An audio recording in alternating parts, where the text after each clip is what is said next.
जय माता दी। ये आपकी पुरानी कुंडली है। जब आपने 10 बजे का समय बताया था, बेसिकली एक जातिका की कुंडली जो हमने पिछले हफ्ते देखी थी 3 दिन पहले,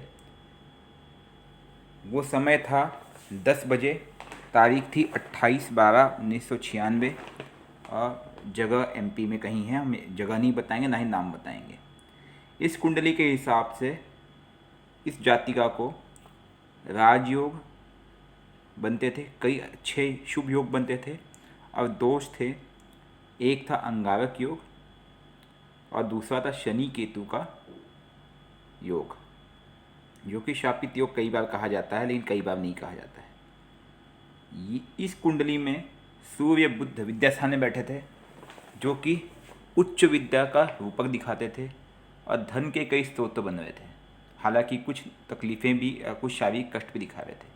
लेकिन जैसे ही आपने समय बदला और 10 बजे का समय चला गया 11:45, तब देखिए आपकी कुंडली कितनी बदल गई। सब कुछ बदल गया। देखिए, ये आपकी कुंडली है 11:45 रात के 11:45 PM पे। उस हिसाब से देखेंगे, पहले आपकी सिंह राशि थी, अब राशि परिवर्तन होके हो गई कन्या राशि। कन्या राशि इसलिए क्योंकि आपकी राशि प्रथम भाव में 6 नंबर पे आरंभ होती है। पहले भाव की जो संख्या होती है वो आपके राशि बताती है। यहाँ पे आप अलग अलग व्यक्तियों की कुंडली में अलग संख्या हो सकती है। आप हमारा ट्रेनिंग अवश्य ले लें, जो नए तरीके से इसे देख रहे हैं उनके लिए। तो ये है कन्या राशि। कन्या राशि का स्वामी कौन है? बुध देवता। अब इस कुंडली की बात करते हैं हम। इस कुंडली में कन्या राशि 6 नंबर, अर्थात उनका लग्नेश कौन हुआ? बुध।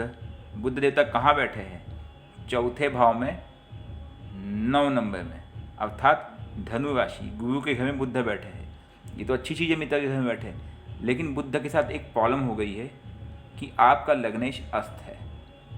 देखिए, यहाँ पे दिख रहा बुध अस्त है, और लग्नेश का अस्त होना सबसे नुकसानदायक होता है। पिछले केस में भी बुध अस्त था, लेकिन वहाँ पे लग्नेश आपके सूर्य थे। यहाँ पे आपके लग्नेश सूर्य थे, भले बुध अस्त था, तभी उतनी मेरे लिए उतनी प्रॉब्लम नहीं थी। लेकिन यहाँ पे आपका लग्नेश अस्त है और लग्नेश बुध है। तो लग्नेश अस्त होने पे क्या क्या प्रॉब्लम होते हैं? शारीरिक कष्ट प्लस नौकरी की समस्या आपको बनती होगी, क्योंकि 3 नंबर जो स्थान है, जहाँ पे 3 नंबर लिखा हुआ है हमने, 10वां भाव, वो आपके पिता कम व्यापार का भाव है। यहाँ से आपको नौकरी की समस्या बनती है। जैसे आपने एक प्रश्न पूछा था, क्या सरकारी नौकरी के योग है? देखिए, योग बनाने पड़ेंगे, बुध का उपाय करना पड़ेगा, क्योंकि बुध की दृष्टि अपने ही घर में 10वें भाव अर्थात 3 नंबर में पड़ेगी। लेकिन अगर बुध अस्त रहा, बुध का आपने उपाय नहीं किया, तो संभव नहीं है कि आपको सरकारी नौकरी मिल जाए, अगर यही समय आपका सही है, यही कुंडली है तो। क्योंकि आप समय को लेकर कंफ्यूज दिखे हैं, पहली बात ये। अब अगली बात करते हैं कि आपकी कुंडली में 2 ऐसे योग है जिसका आपको उपाय करना आवश्यक है। देखिए, हम सबसे पहले दोष की बात करें या योग की बात करें, ये आप फैसला करें। योग हमने बताया बुध आदित्य योग बनता है, लेकिन बुध आपका अस्त है। अंतर है 23-13। बुध और सूर्य की डिग्री का अंतर कितना? 10 का है। 13 के अंदर अगर अंतर आता है तो अस्त हो जाता है। तो बुध आपका अस्त है, लेकिन डिफरेंस फिर भी 10 का है। अगर थोड़ा उपाय करेंगी, अगर आप बुद्ध के मंत्र का रोज जाप करती है या बुद्ध का उपाय करती है, तो आपका लग्नेश कार्य करने लगेगा। उसके लिए आपको ओम बूम बुद्धाय नमः मंत्र का जाप करना है, या आप किसी योग्य पंडित द्वारा भी मंत्र जाप करा करके इसका उपाय करवा सकती है। लेकिन फिर भी बुध अस्त है, तो हम सलाह देंगे कि आप बुधवार का फास्ट भी रख सकती है, हरे कलर का दान, हरी चीज़ों का दान कर सकती है। लेकिन दान से बेहतर है कि आप उनके मंत्रों का जाप करें, इससे बेहतर कुछ नहीं है। उपाय के रूप में आपको पन्ना रत्न धारण दिया जा सकता है। आप एक बार ट्राई करके देख ले, पन्ना के अल्टरनेटिव भी आते हैं, आप उसे पहन के देखिए अगर उससे आपको राहत मिलती है तो आप उसे कंटिन्यू करें। नंबर 1। अब बात करेंगे आपके चंद्र की। आपका चंद्र स्वराशि होकर के नवम भाव में, जहाँ पे 4 नंबर लिखा हुआ वहाँ बैठा हुआ, ये बहुत ही अच्छी चीज़ है। अर्थात चंद्र का वहाँ बैठना आपको आय में लाभ देगा। चंद्र बहुत ही स्ट्रांग है आपका। और चंद्र की अगर डिग्री की बात करें तो 26 डिग्री के आसपास है, चलेगा, फिर भी कोई दिक्कत नहीं है। चंद्र आपका बहुत ही स्ट्रांग जगह बैठा हुआ है जो लाभ के स्थान पे है, और उसकी दृष्टि आपके विद्या के स्थान में पड़ रही है। लेकिन प्रॉब्लम कहाँ होती है आपकी कुंडली में? एक तो आपका लग्नेश अस्त हो गया है, दूसरा राहु केतु का गलत जगह बैठ जाना। मंगल आपके लग्न में बैठा हुआ है जो मंगल दोष बनाता है, अर्थात मांगलिक दोष। और नवमास में ये मंगल चला जाता है द्वादश भाव में, तो मंगल दोष का खंडन नहीं हो पा रहा है। दूसरी चीज़, मंगल के साथ राहु है। मंगल के साथ राहु अंगारक दोष बनाता है।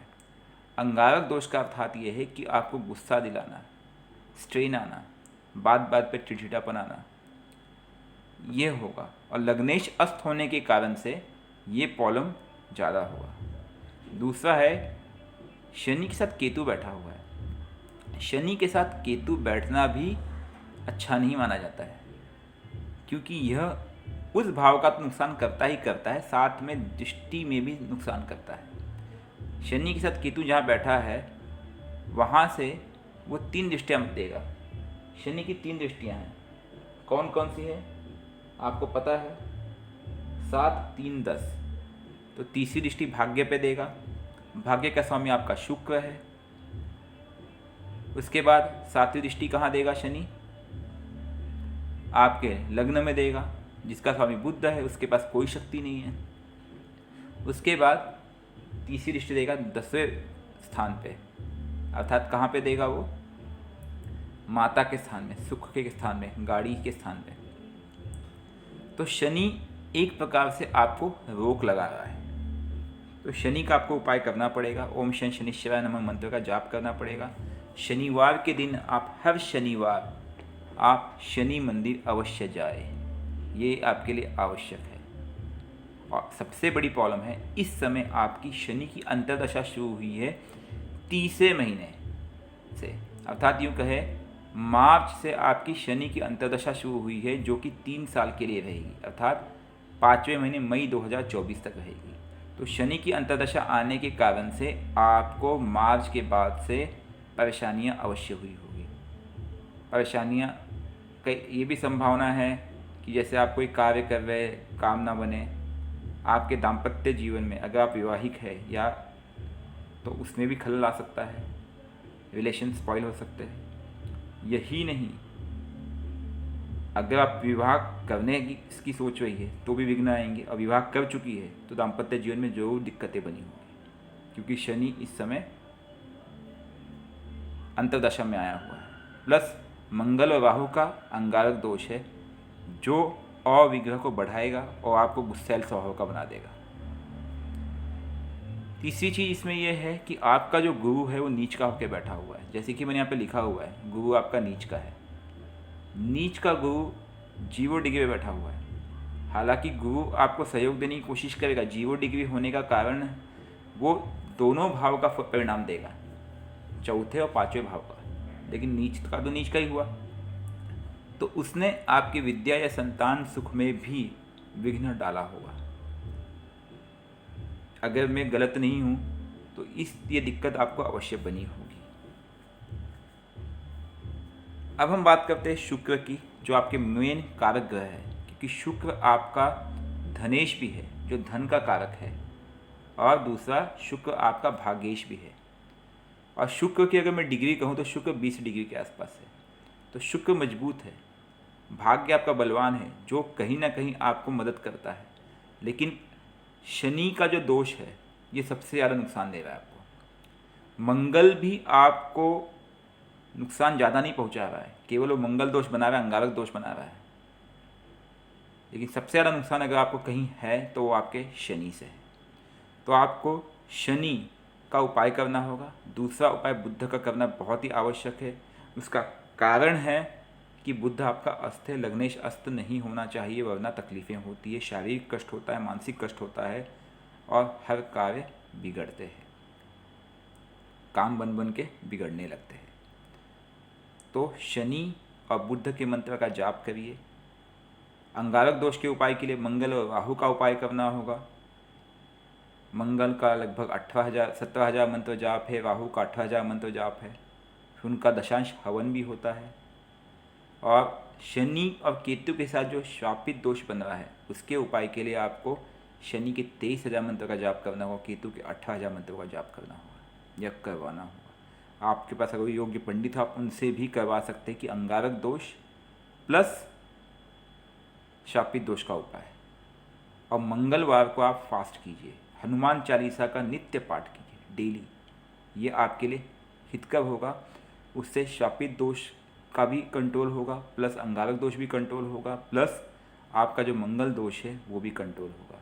इनडायरेक्टली अगर आप हनुमान मंदिर आपके घर के अगल बगल हो तो डेली जाइए, ये आपके लिए लाभकारी होगा।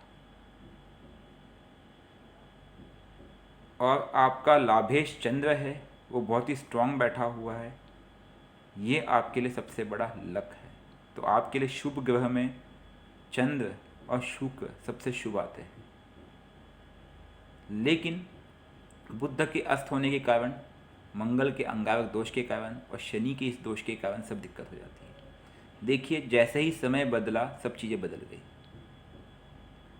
योग में आपके 2 योग हैं जिसके कारण आप आगे सफल हो सकती है, चंद्र और बुध के कारण। तो बुध का अगर आप उपाय करती है तो आपके जीवन में सुख आएगा।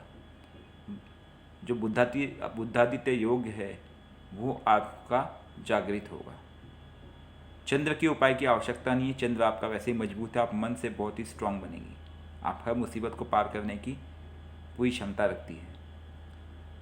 शुक्र आपका बलशाली है जो आपको ग्लैमरस दुनिया में सफलता दे सकता है, जैसे कि कपड़ों का व्यापार हो गया, ऑनलाइन बिजनेस हो गया, या फिर आप अगर कोई फैशनेबल चीज़ों का बिजनेस करना चाहती है उसमें आपको सफलता मिल सकती है। लेकिन कंडीशन फिर वही होगी कि आपको बुध और शनि का उपाय उसके लिए करना परम आवश्यक है। क्योंकि देखिए जहाँ 12 नंबर लिखा हुआ है सप्तम भाव, वो है पति पत्नी पार्टनरशिप और व्यापार। तो अगर उसका उपाय नहीं हुआ या उसका आप मंत्रों का जाप करके उसे कंट्रोल नहीं करती है तो खंडन करेगा, वो विघ्न जोड़ डालेगा। अब बुध अस्त होने पे भी, क्योंकि बुध का घर है कर्म और व्यापार, अगर आप बिजनेस करने जाती है तो जहाँ पे 3 नंबर लिखा है, जहाँ 12 नंबर लिखा है, अर्थात 10वां भाव और 7वां भाव, यही दोनों कारक बनेंगे। इसलिए आपको इनका उपाय करना ही होगा। मंगलवार का अगर आप उपवास रखती है अति उत्तम है, डेली हनुमान चालीसा का पाठ करें, हनुमान मंदिर जाए, पूजा करें। शनिवार के दिन आप शनि मंदिर अवश्य जाए, ये 2 दिन आपको जाना ही है, अति आवश्यक है। और बुध का डेली नित्य प्रातः काल ओम बूम बुद्धाय नमः का मंत्र का जाप कम से कम 1 माला करें, ये नित्य करते रहना है आपको। क्योंकि आपकी महादशा शुक्र की है, अंतर्दशा शनि की है, तो महादशा से तो मुझे उतनी दिक्कत नहीं लग रही है, लेकिन सबसे बड़ी प्रॉब्लम है कि आपकी अंतर्दशा शनि वो ज़्यादा दिक्कत डाल रहा है। अगर आपके पास समय है तो आप शुक्र के मंत्र का भी जाप कर सकते हो, ओम शुम शुक्राय नमः, क्योंकि भाग्येश आपका शुक्र है जो आपकी सहायता करेगा। लेकिन शनि जो है वो आपका इष्ट देव होते हुए भी आपकी मदद नहीं कर पा रहा है, क्योंकि वो केतु के साथ श्रापित हो गया है। इसलिए शनि और केतु का उपाय एक साथ करवा दीजिए और मंगल और राहु का उपाय करवा दीजिए। धीरे धीरे आपकी सभी काम बनने लगेंगे। तभी आपके जो 2 योग है, एक बुद्धादित्य योग वो जागृत होगा और चंद्र की स्वराशि से आपको लाभ स्थान में आपको अचानक लाभ की संभावनाएं बढ़ेगी। आपके और कोई प्रश्न होंगे आप अवश्य पूछिएगा, लेकिन बुध का उपाय किए बिना और शनि का जो खंडन है भाग्य पे पड़ रहा है उसका उपाय किए बिना, शनि केतु का, गवर्नमेंट जॉब मुझे तो मुश्किल लग रहा है, लेकिन कर्म से सब कुछ संभव है। क्योंकि आपको मैं रियलिटी में बताऊं, हमारे प्रधानमंत्री नरेंद्र मोदी जी की कुंडली में भी 2 ग्रह अस्त है, लेकिन उन्होंने अपने कर्म द्वारा, अपने मेहनत द्वारा वो आज देश के प्रधानमंत्री बने हैं। तो आप समझ सकते हैं कि इंसान चाहे तो क्या नहीं कर सकता है। बाकी जो शुभ ग्रह है, शुक्र, चंद्र और सूर्य बुध की युति, ये आपको आसमान तक ले जा सकती है, अति सफल बना सकती है। लेकिन आपको अपने गुस्से को कंट्रोल करना होगा, जो कि अंगारक दोष बन रहा है। और प्लस शनि केतु की जो युति है उसका उपाय करना ही होगा, वरना जीवन में मानसिक तनाव बनने के चांसेस बढ़ेंगे। अगर कोई और प्रश्न होंगे आप नीचे कमेंट में डाल दीजिएगा, हम प्रयास करेंगे आपकी सहायता करने की। लेकिन हाँ, समय बदलते ही सब कुछ बदल जाता है। मैंने देखा है 10-15 मिनट के समय के अंतराल में बहुत कुछ बदल गया, कई बार ऐसा हुआ है। इसलिए कुंडली तभी दिखवाए जब आपको समय का पूरा निर्धारण हो कि ये यही सही समय है। बाकी आप माँ काली की आराधना भी कर सकती है। हमारा और भी एक ग्रुप है, उसमें भी हमने कई इस तरह के उपाय बताए हुए हैं।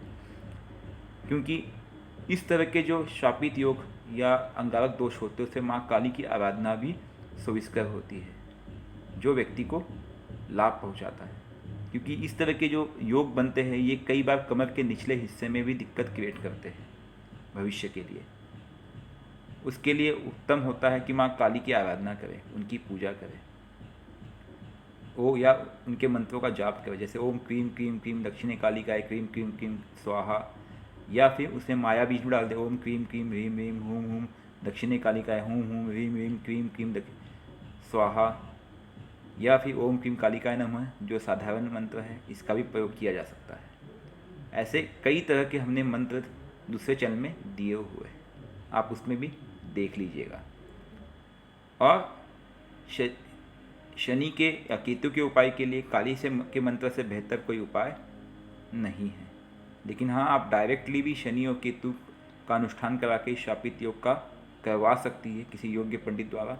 अगर आपके मंत्र सिद्ध होंगे, अगर आपने कोई और साधना की है, तब ये आपके लिए भी आसान है, आप खुद भी कर सकते हैं। लेकिन कंडीशन वही है कि अगर मंत्र सिद्ध ना हो तो रिज़ल्ट आने में समय लगता है। इंसान सोचता है कि टाइम क्यों लग रहा है, क्यों रिज़ल्ट नहीं आ रहा है, उसका कारण यही है। जैसे हम कहते हैं कि शनि के 23,000 मंत्रों का जाप करो, लेकिन आपका मंत्र सिद्ध नहीं होने के कारण से वो रिज़ल्ट आने में समय लगता है। हो सकता 23 पे ना हो। कई बार इसलिए कहा जाता है कि कलयुग में जो मंत्र दिए गए हैं उन विधान के 4 गुना मंत्रों का जाप करना चाहिए। इसका कारण यही है, क्योंकि समय लगता है। बाकी कोई प्रश्न होंगे आप अवश्य पूछिएगा, हम प्रयास करेंगे। आप किसी तरह से विचलित ना होइए कि हमने ये बताया वो बताया जो आपको उचित ना लगे। इसका कारण है कि कोई परफेक्ट नहीं है, नोबडी इज़ परफेक्ट, और ना हम कोई ईश्वर है। हमारे कर्म, ये जो हमारी कुंडली है, हमारे कर्मों के प्रारब्ध है। हमने जो पिछले जन्म में कर्म किया है उसकी वजह से हमें ये मिला। हो सकता है कि हमने इस जन्म में बहुत अच्छे कर्म किए हैं तो उसके परिणाम स्वरूप कुंडली के फल में ही बदलाव आ जाता है। ये मैंने कई बार खुद देखा हुआ है कि कई बार कुछ कुंडली के हिसाब से कुछ बुरी घटना भी लिखी होती है, लेकिन उसमें बदलाव हो जाता है। पूर्णतः बदलाव संभव नहीं है, लेकिन हाँ, जो फल का परिणाम है उसमें कमी अवश्य आ जाती है, मैंने कई बार नोटिस किया हुआ है। तो इसलिए अपने कर्मों पे ध्यान दीजिए, किसी को तकलीफ़ मत दीजिए, कर्म कीजिए, सबकी सहायता कीजिए। और अगर कोई योग किसी कुंडली में है तो उसका उपाय कीजिए, पूजा कीजिए। रोज़ आप नित्य 1 से 2 घंटे अगर ईश्वर को देते हैं, भले योग के रूप में, मंत्र जाप के रूप में, तब उससे भी लाभ मिलता है। मंदिर जाइए, कई अलग अलग उपाय हैं जो हमने पहले बताए हुए हैं। वैसे कुंडली में अच्छे योग भी बहुत अच्छे हैं आपके, शुक्र, चंद्र, बुध, सूर्य के। इनको जागृत कर लेंगे तो आप बहुत आगे जा सकती है, इनफैक्ट करोड़ों रुपये कमा सकती है। बस वही है कि आपको समझ में आना चाहिए कि किसको कंट्रोल करना है और किसको ताकत देनी है। आपको चंद्र, बुध और शुक्र को ताकत देनी है और शनि मंगल को सिर्फ संभालना है। आप देखिएगा आपके पास धन की कमी नहीं होगी, बहुत धन आएगा, अथाह धन आएगा। और अभी क्योंकि अंतर्दशा शनि की आ गई है तो थोड़ा सा समय आपके लिए टफ जा रहा होगा, ये मैं उम्मीद करता हूँ। जय माता दी।